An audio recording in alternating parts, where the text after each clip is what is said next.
Attention. Attention is the topic of the night. Last night we talked about being attractive and the power of attraction. But today we're going to follow that up and we're going to start talking about attention. Attention is the name of the game. And if you can grab someone's attention, if you can grab the attention of the dream, we talked about the dream last night and being attractive to the dream, that you see something of value within yourself, so much so that you're not just out in life being general, trying to just want someone to want you. We're not operating in a place of desperation. That is not how we are living. You know that you have value. See, when you become convinced that you have value and that you have worth, you can become attractive to the dream that you want. You're not just taking leftovers anymore. You are not just settling for whatever comes. Your attractiveness is based upon your desire. This is what we were talking about last night. When you have your own standard, when you set the bar, you have now decided what you want to attract into your life. And you're not just playing it out of this place of desperation, hoping that someone wants you. You're not just hoping that oh, if someone would just desire me. No, that we're not living that way. Mm-mm. So last night we talked about the power of attraction, and attraction, the attraction that we really want to create comes from within. When you see yourself, do you see yourself as a person of value? Do you see yourself as a person of worth? What do you see when you look at yourself? What do you see when you look at your vision, when you look at your dream, when you want to what you want to accomplish in your life? So you want to start a business. Okay, what's your dream? Oh, I want to start a business. I want to have a franchise. I want to start a business in my house. I want to do whatever it is that I want to do. You have a vision. As you start to see that vision and unpack that vision and develop that vision, guess what? Guess what the determining factor is for whether or not you become attractive to it? It's the work that you put in. It's the dedication to your standards. When you see your vision, when you see your dream, when you see that relationship that you want, when you see your life, your health and your wellness, whatever it is that you want for your life, when you dream it, when you picture it, when you can just see it in your heart, in your mind, are you willing to pay the price to have it? That's what's going to attract. That's what's going to bring that dream to you. See, attractiveness means something is being drawn to you. You want greater health? Discipline yourself around your health. And guess what's going to be attracted to you? Health. You want greater finances? Discipline yourself around your finances. You want to build your business? Discipline yourself in the ways of business. And you know what's going to be attracted to you? Whatever it is that you desire. I'm not just talking some pie in the sky. Oh, I'm just going to think it and then it's going to happen. No, no. That's not what's going to happen. You are not going to simply think it and it's going to happen. If you believe that, you're living in error. That's not what's going to happen. From your thoughts to your actions, something has to take place. Something has to take place in order for you to see the thing that you desire to see. Let's talk about the farm. Let's talk about the garden. I want to grow some tomatoes this year. But let me just tell you, if I never put tomatoes into the ground and I just sit and think that I'm going to manifest tomatoes, they're not coming. they're not going to develop. Why? Because I didn't put effort into that relationship. I didn't put the work into to the relationship. I didn't plant the seed that's going to produce that fruit. It's not going to happen. So the power of attraction is really strong when you start looking at yourself and what you bring to the table. Yeah, the seeds have potential, but they stay in the bag. Mm-mm, nothing's happening. You have potential, but if you stay in the bag, nothing's happening. Your relationship has potential, but if you're so hurt by what happened that you can't extend yourself, then guess what? You can start planning on the relationship to die. See, the thing that I really enjoy about nature and being around the animals and the farm is that nature cares nothing about my emotions. Nature cares nothing about my feelings. Nature cares nothing about who I believe after they've lied to me and what some marketer told me. No, nature cares nothing about that. Nature says if you want something to grow, there is going to be a process. If you want a particular outcome, there is going to be a process. Nature cares nothing about the internet. It doesn't care that the internet is now moving so fast that we can click, click, click, and then something gets delivered to us within a few minutes. Nature says that's great, that that has its place, but things that are natural take time. And so today we're going to transition from the power of attractiveness to the power of attention and why paying attention is so important. So you have this dream, you have this relationship, you have this person that you're in a relationship with. You're in a relationship with yourself or your health or your ideas and your hopes, your endeavors. You have a relationship, you have many relationships. And you want to be attractive to them because you want to draw to you what it is that you desire. We're all here. That's our mindset. We want our dreams. Last night we even talked about going to that next level of having extra. We wanted extra. We wanted extra love. We wanted extra patience. We wanted extra discipline. So we said, no, we not only want it, but we want life, but we want more life. We want life more abundantly. All right, that's great. We can become attractive to it. We can draw something to us. And then guess what? Guess what happens? Here's one of the problems we have. We can see our dream, we can draw it to us, and great, now it's here. Very exciting. Remember, when something starts, when it's new, we get all these chemicals that are produced. Our body produces drugs, and we're in this state of euphoria and excitement. But what we've attracted to us, if we want to maintain it and keep it going, there's a payment that's going to have to be made. Attention. We must pay attention. Now, we oftentimes use the word, oh, pay attention. I want him to pay attention to me. I want her to pay attention to me. I want this person to pay attention. Pay attention in class. Pay attention. We say it, but I think sometimes we skip past it.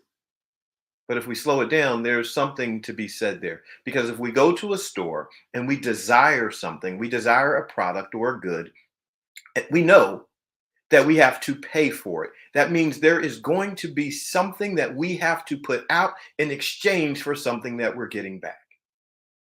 We have to pay. There's a price to be paid. When you pay attention, there is a price to be paid. You want to pay attention to your spouse. You want to pay attention to your children. You want to pay attention to your business and your finances and your educational endeavors. You want to pay attention. But the question is, what is it going to cost you? If you're going to pay attention, that means I'm going to take attention. If you're going to pay some money, that means you're going to take money out of your possession, out of your bank account in exchange for the thing that you said you really desire. So you're going to pay attention. You are going to take money. Hey, mom, you're going to take money from, you're going to take attention from your life. And you are going to pay it for something that you say you want. You are going to take attention away from something in order to pay for something else. See, so many relationships are having big time problems and they're falling apart because somewhere along the line, after the person said, I really want to be attractive to this dream. I really want this. Oh, yeah, this is what I've been wanting all my life. I want to be with this person. I want this thing in my life. I want to achieve this. Once they get into that situation, once they get into that environment, at first they're captured by it. Euphoria. Oh my goodness, this is so great. This brand new relationship. Girl, you so pretty. Oh, I could just look at you all day long, every day, whisper sweet nothings in your ear. You got all the game in the beginning. But then, when euphoria when the chemicals start to fade away, when you realize this dream, this idea, this relationship that you have,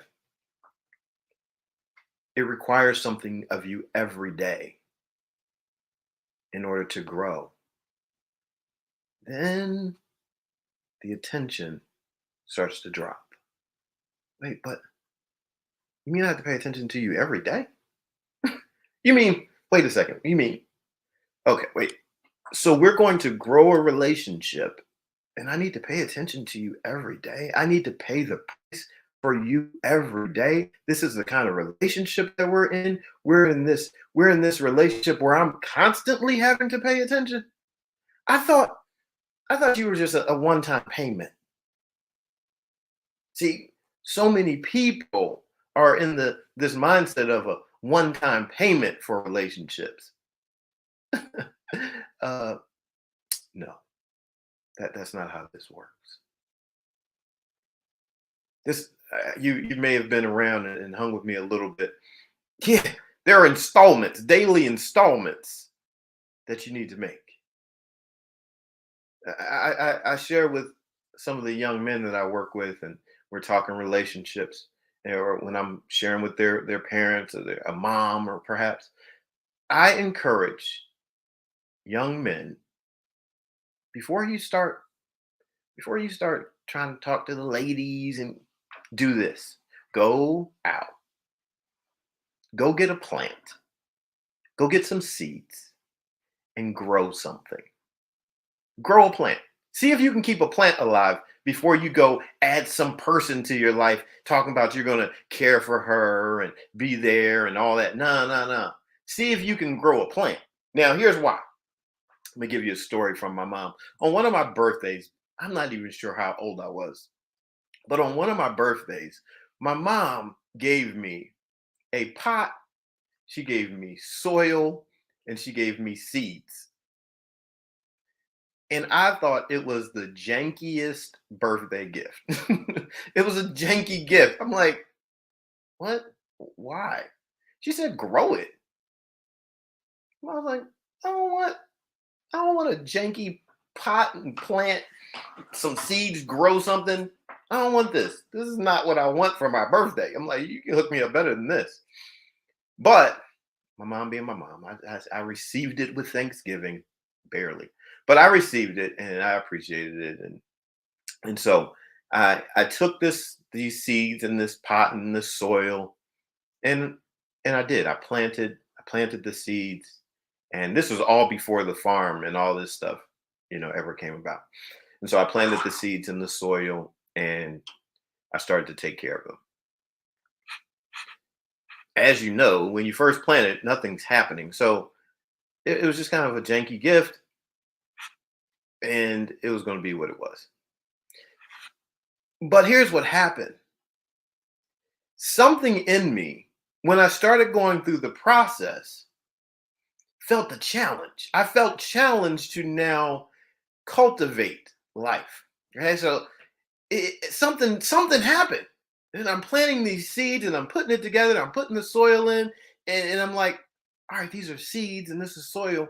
I now want to see if I can get these things to, I want to see if I can get some sprouts going. And I started to get invested in it. I started to pay attention to it. I would leave away from something else because now I wanted to figure out how I could get these seeds to produce life. I started to tend to them. I started to care for them. In essence, I became a husband. See, this term, husband, it gets thrown around, and a lot of relationship coaching that I do and the work that I do.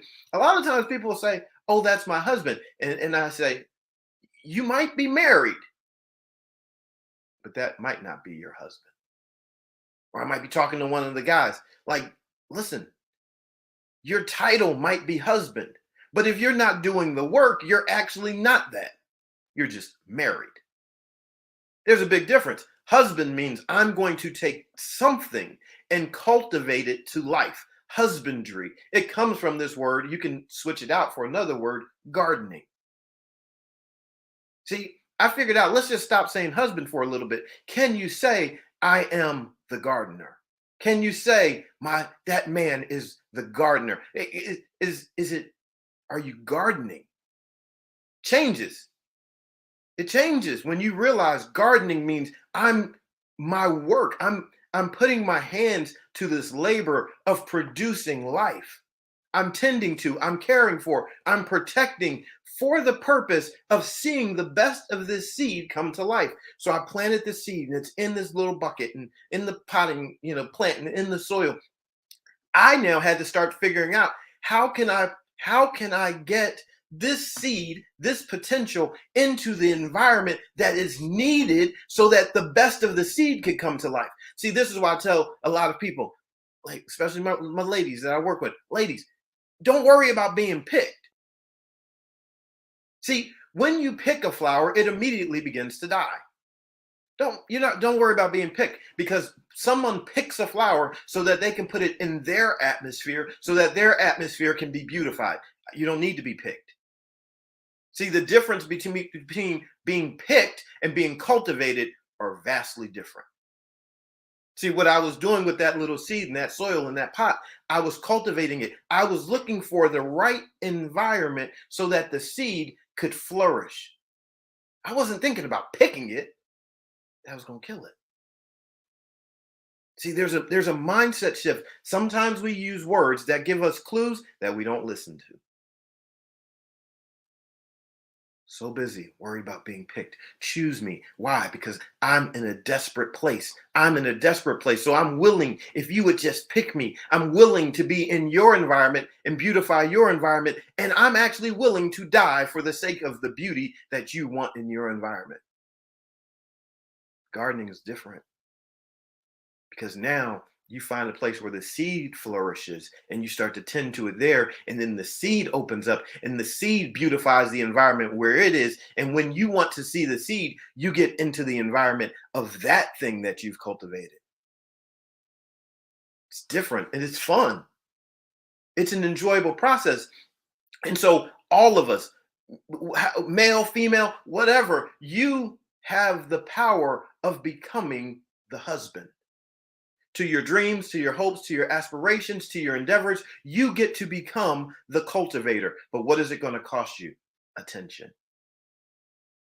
You have to pay attention in order for your dreams, hopes, endeavors, relationships to live, thrive, flourish. You have to pay. It's a non-negotiable.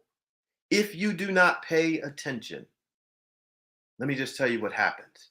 There are some weeds that will come. The weeds will choke out that thing that you are growing. There are some predators that will show up, and the predators will try to eat from the vine and take from the vine and destroy the vine. There are people that will trample on your hopes, dreams, endeavors, relationships if you let them in, if you are not paying attention. If you don't pay attention, there will be people that will destroy your garden. They will walk through it. And they won't care how much it hurts you. So you pay attention. You pay attention. You start to see this thing that you are attracting to you, and you start to pay attention. One of the things that I did, it's like, okay, I'm going to put this pot and this seed and this soil out of reach so somebody's not just knocking it over. I need to make sure that it's in a safe space so that it can be cultivated. One of the little girls that shows up at the farm, and she's a part of my program, one day she was talking to one of the parents, and the parent was using some colorful language. That little girl, 13 years old, said to this parent, she said, "Oh, Miss So-and-so, we don't use that kind of language here. This is our safe space." Why is it our safe space? Well, Mr. Brian doesn't use colorful language like that. They don't hear it. Mr. Brian cultivates an atmosphere where it's inviting and warm and pleasant and heavenly, and they want to be there. Mr. Brian, before they ever showed up, said, this place is going to be this, so I'm going to set boundaries. I'm going to set perimeters. I'm going to set the tone. Long before anybody ever showed up to the farm, I've walked this farm and I've just prayed for people. People that I didn't even know, people that I knew would show up. I was praying for people that were heartbroken. I was praying for people whose relationships might be wounded. I was praying for the brokenhearted. I walk around and I just prayed, God, send them. Send them here. Let this be a healing place. Let someone whose heart is broken, let someone who is going through, let this place be a place that is healing for them. See, before anybody showed up, I was cultivating the atmosphere. There are days that I'm in the barn, I plug in my phone, throw on some praise and worship music, and the horses know. They're like, okay, guess it's praise and worship time. Brian's gonna be in here singing, praying. I set the atmosphere. See, this is what I believe. I believe this when I was married and before I got divorced. And even prior to that, I would put on music in my house. As a single man, before I got married, I would put on music in my house. It continued when I got married. I would put on music in my house that I would say, I'm like, no, this place needs to feel heavenly.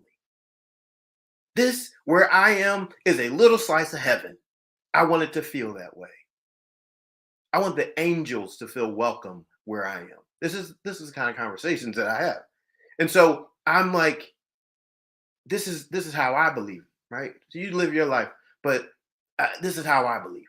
There's this passage in the Bible and it says God inhabits the praises of his people. So I'm like, oh, if God likes praise, I'm going to do that. I'm going to create a heavenly atmosphere so that when someone's in my space, they say, it just feels good here. And so when I create a video or when I do something, I want it to just feel good here. Maybe you don't understand it all, but like, hey, it just feels good. The message, it feels good. I feel safe. And so we cultivate these atmospheres. You cultivate, but what does it cost? It costs attention. Hold on, I got to make a little adjustment here with the plug. It costs attention.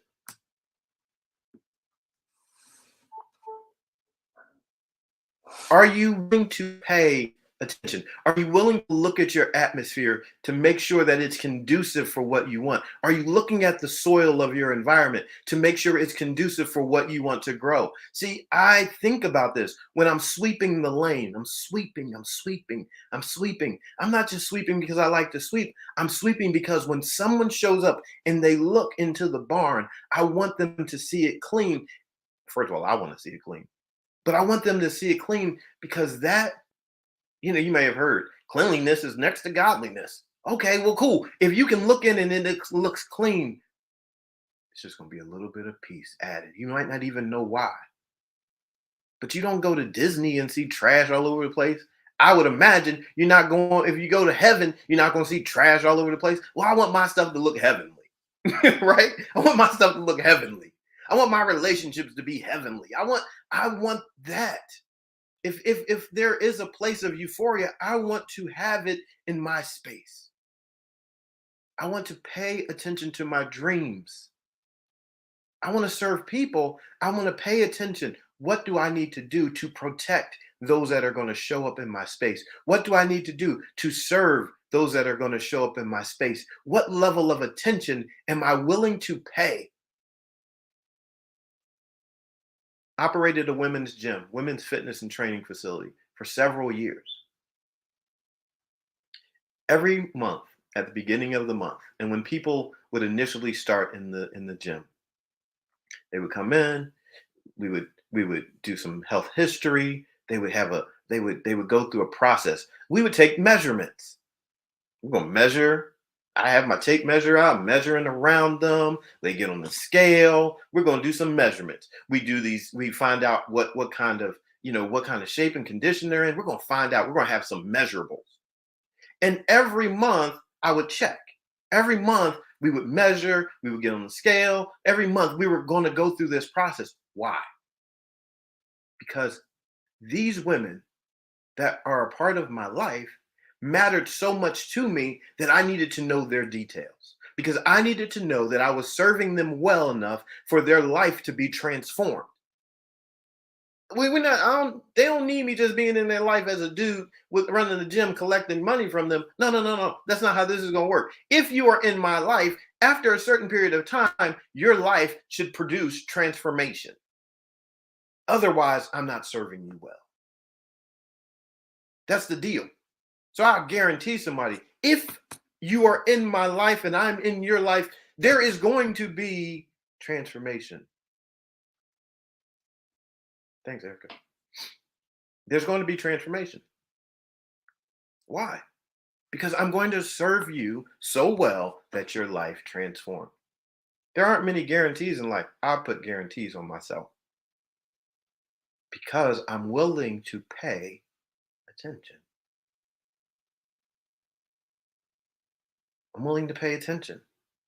It means something to me that someone would tell me, I feel safe with you. Well, that's because I pay attention. It means something to me when someone says, I want to lose 100 pounds, Brian, and then they lose 100 pounds because we've been together, because I paid attention. I had to figure out, okay, what do we need to do? How do we need to adjust your food? Okay. And so I need to know, let's check your measurements so I can know that we're moving in the right direction. What's going on? What's happening? Okay. All right. You were on your cycle last week. So this week you're probably going to see a bump. And oh, okay, it went up this week. And oh, there's some cravings and this, that, and the other thing. Oh, this week you need to take a break. Don't train this week because your cycle's on heavy. Go ahead, rest your body. It'll be okay. We have 3 other weeks. We'll handle it. We'll take care of it.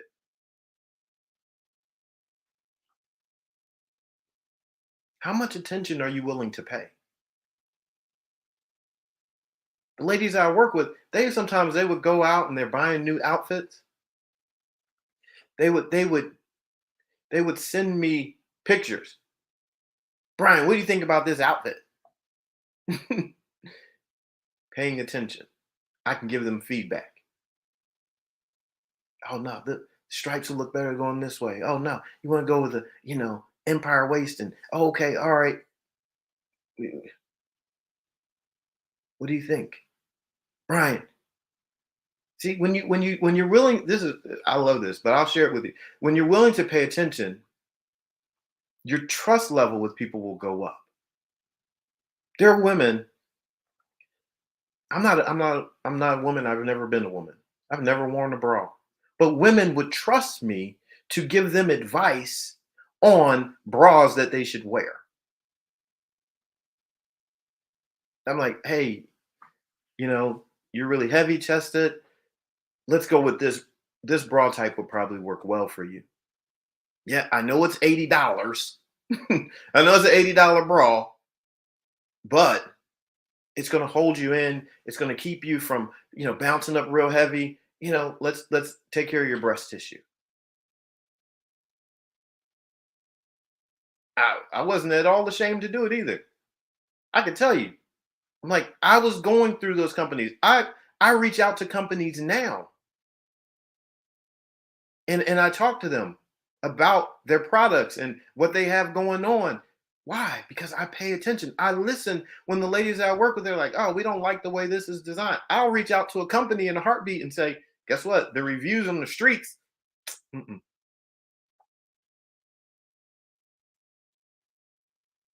When you pay attention, people trust you more and more. Why? Because attention says, you matter so much to me that I'm going to focus on you. So I would know when the lady showed up, oh, they got their nails done. Oh, you got your hair cut. Oh, hey, okay, you got a little ombre going on in your hair. Oh, I see you did something new with your style. Okay.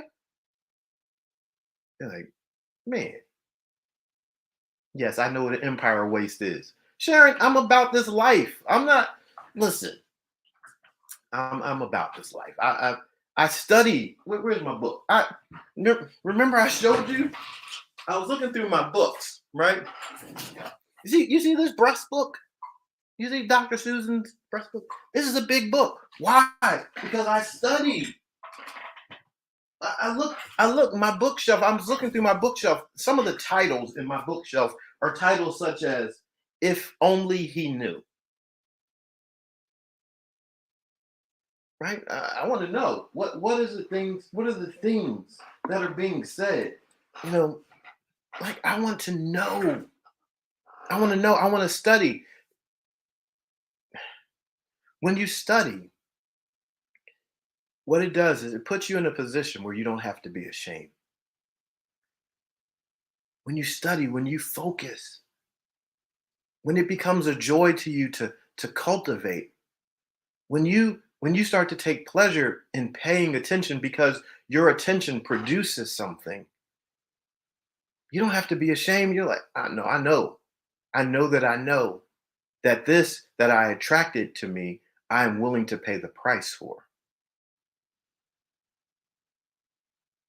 See, it's one thing to attract it, something else to keep it. Attention lets you know, something's a little off. Something's not right here.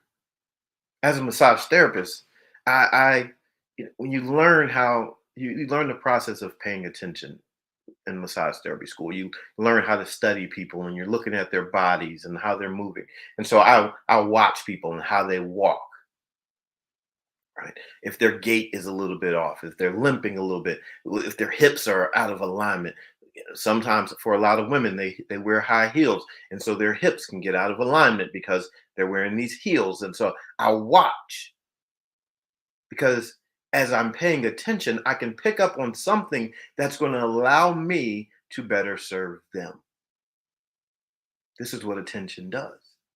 Attention gives you insight into how you can better serve the dream that you attracted to you. See, if someone gets in my space and I can pay attention and I can serve them, I'm now cultivating something in their life. I'm telling you, this works anywhere in your life because your whole life is made up of relationships, business relationships, personal relationships, relationships to yourself, to your mentality, to your health. It's all relationships. So the principles work everywhere. What you desire, what you attract to you, you will keep when you start to pay attention because attention costs you something. This is why in business, people pay for marketing and advertising. There's a reason why the Super Bowl is able to charge so much for advertising spots. The reason why is because during those moments, there is a great opportunity for attention. So, what do they have to do? They have to pay for it. So simple. The business of relationships is the same way. Whenever you want attention, there's a price that you're going to have to pay. And if you are going to give attention to someone else, there's a price that you're going to have to pay. If you want it, if you want to give it, the common denominator is going to be that there's going to be a payment. It should it should cost you something. Why would you want to offer something to someone that costs you nothing? When you're if you're going to present something to someone, it should cost you something. You're like, this cost me something. It matters to me. I value this so much that I pay. I paid for this. And look, Allison doesn't agree. She says it shouldn't cost you anything. I wouldn't argue, but everything costs you something. Because let me just tell you, as long as you use 1 second, one moment of your life on it, it costs you. Because you'll never get time back. So everything has a price. Everything. Every single thing that we do has a price because if you use time on it that you'll never get back, it costs you a moment of your life. And somebody might say, well, that is way to, like you're being technical. I absolutely am being technical because life is that important. We don't know how much time we have. So to take moments of our time and use it somewhere, that meant we spent time. We use the terms like, oh, I just want someone to spend time with me. Would you spend some time with me? Okay, if you do, that just means you made a payment. There's nothing wrong with it. It's going to cost you. And so as you look at your life, you'll recognize that some things you're willing to pay more for than other things. Some people you're willing to pay and spend more time with them. Other people, you're like, I'm not. Like, I'm just not willing to spend time with you. Sometimes people are in relationships and marriages, and they're like, we don't spend time together anymore. I take it to the next level. In certain relationships, you're not just simply spending time. You're actually making an investment of time.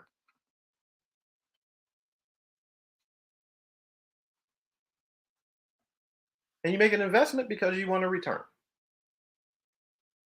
You want something back. Time together produced what? What do I want back? I want an enriched relationship. I want a deeper connection. So I'm making an investment because I'm getting something back.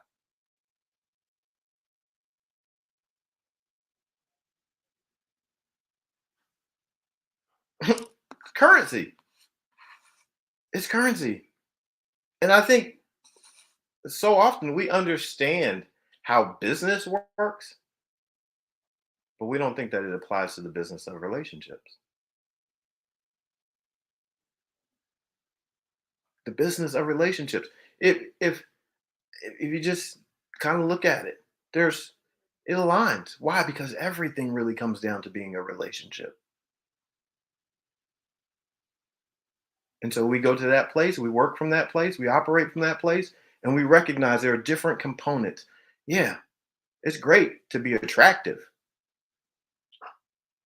but are you willing to then take attention and deposit it into that place? Care, cultivate, protect, serve. Are you willing? Right? Someone sometimes it's like, oh, that person, you know, got this other person out of harm's way and protected them, and that person took the bullet for them. They paid with their life. They paid with their life. Like, wow, that's a big payment. What's the payment? All payments aren't the same. But if you want it, you're willing to make the investment, just be willing to pay the price. And if you're not, you can announce to someone with a clear heart, with a clear mind, I'm just not willing to pay that price. You don't want to be with me because I don't want to spend any time with you. I don't want to listen to you. I don't want to talk to you. I don't want to be with you. Well, okay, don't be surprised if that relationship then ends.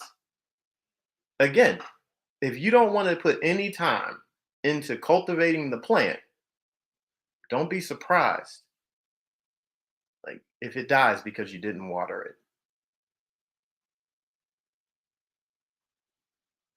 Just don't be surprised. Just give yourself a real chance at at at seeing life for what it is. Ask yourself, am I really paying attention to the thing that I said that I desired to have? This opportunity that I'm being faced with. Am I willing to pay for it? Am I paying for it? Am I putting in that attention? Am I paying attention? Because if you really check it out, you might find out that's why things aren't going the way that you want them to go. Maybe the health struggle that you're having is because you're not paying attention to what you're eating. The people in the gym, when as we train, as we got into the groove, they started to recognize, oh, I need to pay more attention to what I eat. They start keeping a food journal, keeping a log, putting some stuff on my fitness pal, right? They started doing things because they wanted to have more attention. I would oftentimes point out to them that the people that have the most detailed physiques in the world are also the people that pay the most attention to what they eat, when they sleep, how much they drink water, everything. There are people you would just think these people are just muscleheads. They're not. These people are like brilliant. One of the bodybuilders that I followed, he knew he knew down to the moment when he could drink water because he needed his body to be shredded when he got on stage. So he knew I need to stop drinking water by this time. I need to do this by this time because at 7 o'clock at night, when I'm on the stage, I need to be fully shredded, and it takes me this long to dry out. Doesn't that's but he wanted to see striations in his muscles. So he was willing to pay that level of attention. Worked. The man's a champion. Think about it. How detailed are you in your attention to what it is that you say you desire? Just a little, just a little challenge. Do you have a journal? Do you have a notebook where you keep notes about whatever it is that you say you desire? I have notebooks all over this place, all around me. Notebooks for this class, notebooks for this coaching session, notebooks. Why? Because I want to keep notes. I want to know that I'm engaged. I'm paying attention. When I would meet women at the gym and we would engage and we would talk and they would start telling me their story, I would keep notes. Oh yeah, things are going great, but my children, they have, multiple soccer practices a week, and my husband's traveling a lot, and I really like to eat late at night and blah blah blah. And I would just listen, and then I would take notes afterwards, and I would write notes down. And when I would see people, I would say, "Oh, there's such and such that I met before. Let me look into my notes." And then I would talk to that person and ask about the husband that's traveling and the kids with the soccer practice and all that stuff. Because I wanted them to know I valued them so much that I paid attention.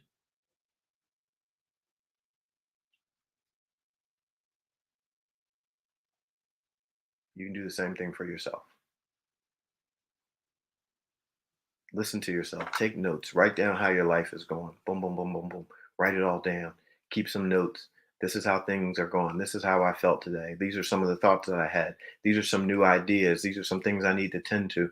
Let me write some things down and let me pay attention to what's going on in my own head, in my own heart, in my own environment, in my own life. Here's some relationships this person, I think it's time for them to leave my life. I think it's time for them to be removed. Let me write that down. Because then when you look back and if you see that person is still in your life causing you the same grief, at least you're not lying to yourself. You'll say, I knew they were supposed to be gone, and yet I kept them around. And my heart is still being broken by that person. Or that person is enriching my life. And I knew I just felt like they were the person to be here. And it's so great. I connected with this person and my life has been growing. You are the gardener of your life, of your actions, of your thoughts, what you do. When you take full responsibility for it and you decide that you're willing to pay the price, watch what happens. Watch the transformation that takes place.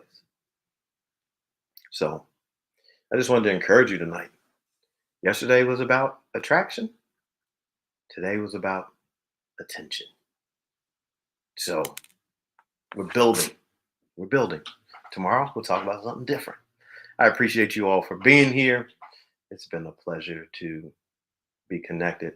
So I'm going to shut it down the way that we do with a prayer. So Father, thank you for this day. And all that you've blessed us with in this day. Thank you for the opportunities to rejoice and be glad in this day. Thank you for the connection with all of these tremendous people. I pray that those that have been here today, that their life would be forever changed, that they would be blessed tremendously because they will take some action to take their life to the next level, that something in their life that perhaps hasn't been getting the attention that it is really needed and that it desires and that's required, that they would pay attention, that they wouldn't make excuses, that we would look at our lives and say, I need to give some more attention to this area, focus and get to work and do what I need to do so that I can cultivate, be the gardener and husband for this particular aspect of life. I pray that they're strengthened in their minds, in their bodies, in their hearts, in their and just in their mindset, in their environment. I pray strength would start to surround them. I pray that they would be around people that are speaking strength, be around people that are moving in strength. And I pray that they would be people of strength that would take action, that they would see the obstacles and yet they would move forward anyway, that they would face the challenge, make the payment for the thing that they desire to have, the thing that they have attracted to themselves. I pray that they would pay the price for it. I pray that it would be valuable enough to them, that they would use moments of their life to build it. I pray that their hopes and dreams are not just being deferred. That makes the heart sick. So I pray that their hopes and dreams are being pursued, are being cultivated. And I pray that as they work and as they serve, they see the fruit of their life come to fruition. Thank you for all these things, both now and in advance. We appreciate all that you've done. In Jesus' name, amen.